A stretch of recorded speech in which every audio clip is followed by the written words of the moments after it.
played Dota 2 for thousands of hours, but you've always wanted something more. A reason to fight, a deeper meaning to your battles. But to know the hidden history of Dota 2, you must go on an adventure of a lifetime. An adventure into the lore!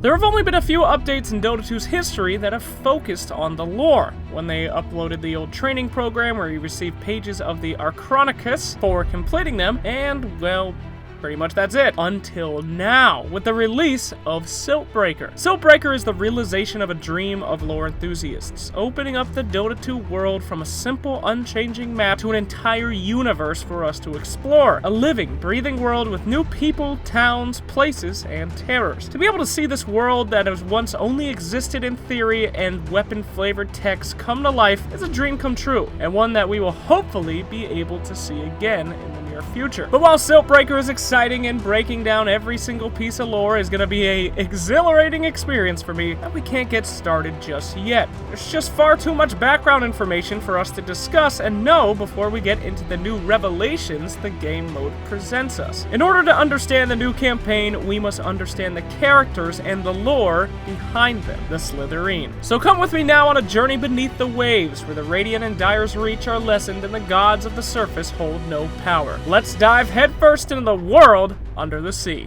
The Slithereen are humanoid creatures that live underwater, but appear to be able to travel freely between the surface and the waves. They don't appear to be amphibian, who require air to actually breathe, but can live in the deepest depths of the ocean without ever needing to surface. These humanoid creatures that live under the sea are called Maranths, which is a blanket term for all of the creatures, much like the term human for us. But unlike humans, different races of Maranth seem to have huge biological differences and physical appearances. First, we have the mare, which we have never officially seen before and who's only ever really been mentioned in Sven's lore, whose mother is actually a mare. Headcanon alert, but this actually explains Sven's entire life as a rogue knight. His father fell in love with a mare, a fish-woman hybrid who bore him a child. His father's order considered the relationship a abomination and executed him, and the mother's people shunned her as well, forcing Sven to take care of her alone in her dying days. Perhaps their relationship and Sven's birth was one of the reasons she was dying in the first place, because her kind wouldn't allow her to go back home. This prompted Sven to infiltrate his father's order and kill them all in a righteous fury after years of biding his time. So what does this tell us about the mare? Well, for one, they must be very human-like for,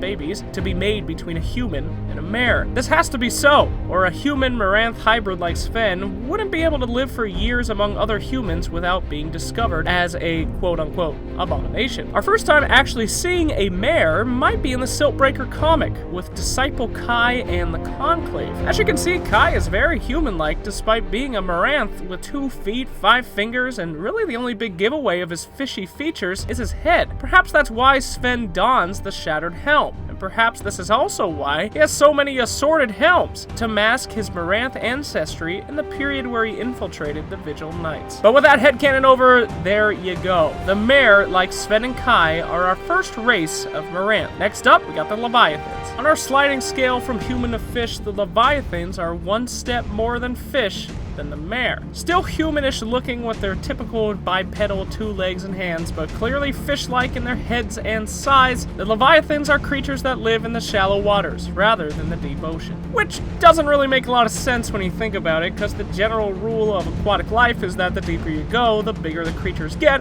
but perhaps the reason they live in the shallow waters is not because it was preferred, but because they were forced to. But we'll get into that later. Suffice it to say, the Leviathans live up to their name of being big, huge, hungry creatures, as displayed by the only Leviathan that we actually know of in the game, Tiber.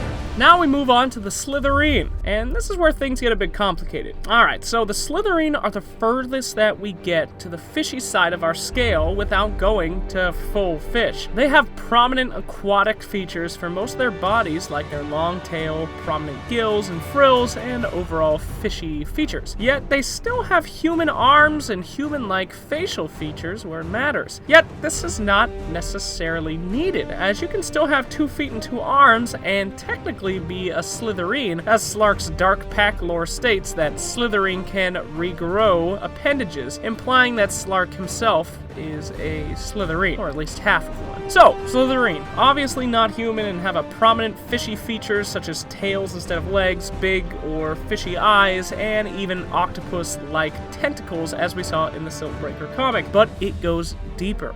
Literally deeper, into the ocean. Slithereen can further be split into a faction called the Deep Ones, who guard sunken cities and treasures the Slithereen hold dear. I like to think of the Deep Ones as the royal guard of the Slithereen. They're top honor guards that protect their most sacred things. But unlike human honor guards that are more tourist attractions and spend their time trying not to smile at tourists, Deep Ones smack shit down with conch maces and angry attitudes. But who guards the guards? Well, that would be, believe it or not, the Slithereen Guard. Naga Siren led a battalion of the Slithereen Guard, who are the royal army of the Slithereen and who are the main fighting force of the Slithereen. Unlike the Deep Ones who actually guard the treasures, the Slithereen Guard are the army that fights battles so that no one can actually get there. Confusing that the guards are not actually the guards but the army? Yeah, well, tell me about it. So, now that the classification system of the Maranths has thoroughly been explained, we can get to the actual lore. And it all revolves around one tiny item, the Gem of True Sight. During the last lore update all those years ago, we got our lore Bible, the Archronicus. And in it, we read a wonderful poem about the Gem of True Sight. Let's get into it one line at a time. Here we go. Beyond the reach of Southward's End, where summer's warmth dares not to roam, songs tell of ancient treasures lost, worth more than titles, lands, and home. Alright, so in the corners of the world, in a very cold region, there are old legends of treasure. Interestingly enough, after defeating Siltbreaker's final boss, we can actually see a winter setting. Are we going to be heading towards Southward's End? Maybe. Stay tuned. At night skies streak in the ribbon's glow, chill ocean's maze of jagged frost, wild winds betray the best of men, where boldest captains fear to cross. Within 'tis said's a hidden coast, unknown to neither map or man. Pretty much the same stuff. In these hard-to-navigate Arctic seas below the Aurora Borealis, there is a hidden coast where no man has been. Reading on. Where once there died a seaborne fiend, washed up along its sandy span. Inside this corpse the legends claim, a gem lay hid away from sight. And who dares hold this stone unique, shall see all hidden forms of fright. Okay, so this hidden beach had a huge creature that died there, and a gem was hidden inside of his body. Neat. Okay, there's a lot coming up, so let's just listen for a bit. From whence the single frigate sailed, no soul still lives to dare recall. Brave voyage launched into the cold, afraid of neither gale nor squall. To southern ice and wind they forged, the dauntless crew did plot their trek. In times the fields of Flow and Berg gave glimpse of land to all on deck. Upon an Arctic shore they spied frost-touched remains of monster vast. Old marks from briny wars they saw, and ice locked teeth to dwarf their mast. On darkened beach was set a host to excavate this mortal coil. Their picks and tools they lifted high, then dug into their grisly toil. For days and days they hacked and crawled, as stained was beach in ancient gore. Through rib and tissue deep and delved, and wrought their path to monster's core. From humid depths came glowing dim, strange spectral light of emerald hue. Great gem matched size with Finder's fist, worn crew rejoiced, old songs proved true. The crew dug into the ancient monster's corpse until they found a glowing gem inside. Interestingly, they had to lift their tools high to get to the top of the creature, so they must have climbed on top of him and burrowed their way down. That creature must have been gigantic. Return to deck with treasure held, as one all crew did choke their breath, for ringed they were by wraiths of yore. Ghost ships long sunk, and those past death, for hidden from the common eye, are ones who drift when lifeblood fails. Bright gem grants truth to sight they learned, then set with fright to raising sails.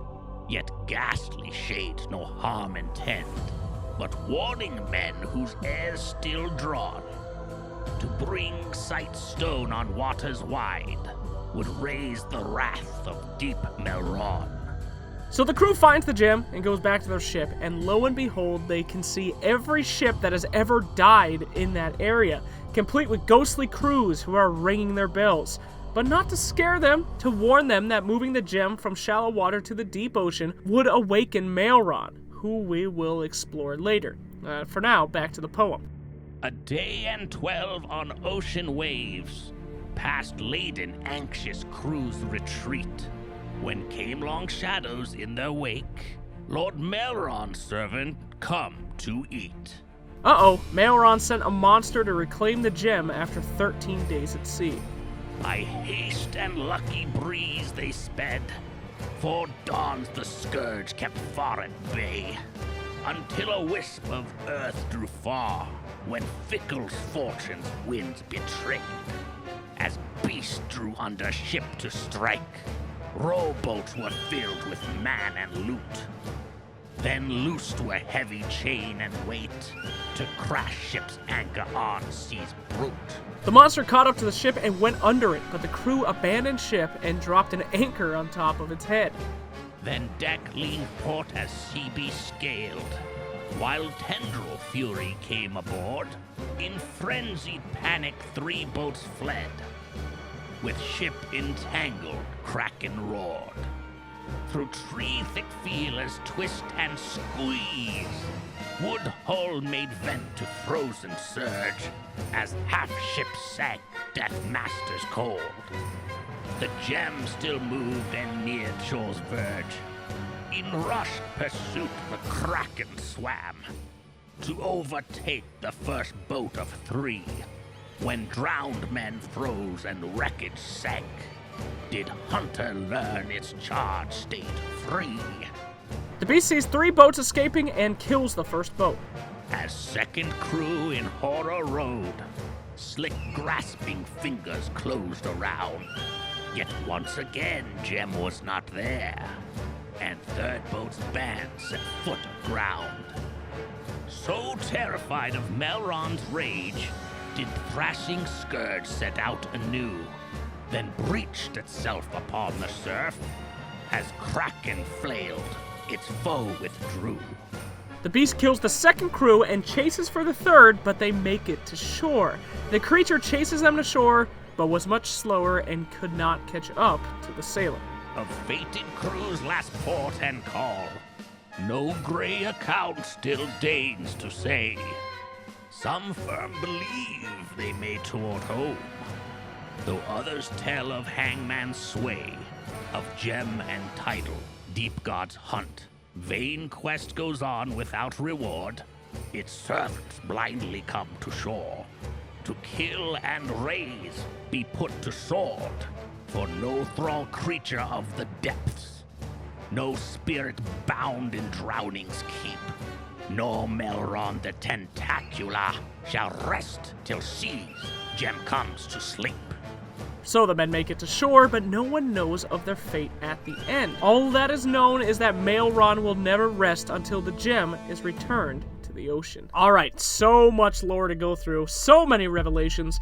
Let's get that headcanon going. So who's who in this story? Surprisingly, this is the inciting incident between Tidehunter and Kunkka, and explains why they hate each other so much. Don't believe me? Well, let's take another look. Tidehunter is a Leviathan, a huge rogue Leviathan who worships Maelron the Tentacular, the same Maelron who sent this, quote, hunter to go eat the sailors. Now, if calling the beast that he sent the hunter and commenting about his desire to eat things isn't a big enough hint that it's Tidehunter, there are more hints. The creature is referred to as a kraken, so we here on Earth assume that it was a giant octopus, as the story also talks about its tentacles ravaging the ship. But in the Dota 2 world of Brew, krakens might be something else. After all, Tidehunter's back is called the Kraken Shell, and its description reads that Kladdish Navymen, Kunkka's people, tell tales of a beast that could not be pierced as it attacked them. Let's not forget Tide's ultimate, which summons tentacles to ravage people in the waters. So it's pretty clear that Tidehunter is a Leviathan, but to humans, they refer to him as a Kraken,